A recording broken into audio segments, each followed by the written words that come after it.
Good morning, everyone. My name is Mary Grace Cudal, and today we're discussing basic lesson 4, faith that God truly desires. Our main reference for today is Romans chapter 10, verse 17. As we dive in, let's take a look at title and main reference one more time. Basic lesson 4, faith that God truly desires. Our main reference for today is Romans chapter 10, verse 17. Again, basic lesson 4, faith that God truly desires. Our main reference for today is Romans chapter 10, verse 17. Faith and salvation go hand in hand in John chapter 5, verse 39. Jesus instructs us to diligently study Scripture as it leads us to eternal life.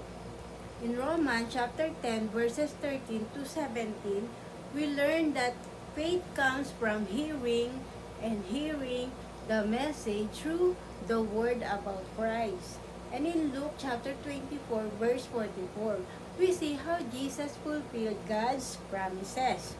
But what kind of faith does God desire? Throughout the Old Testament, we see prophecies about the coming of a Messiah. When Jesus came the first time, many did not recognize him or understand the prophecies. In his second coming, will he find faith on the earth? As mentioned in Luke chapter 18, verse 8.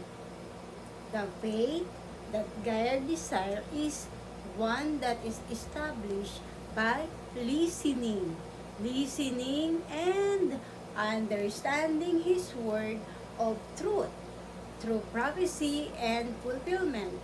It is faith that leads to belief and obedience in the fulfillments of God's promises.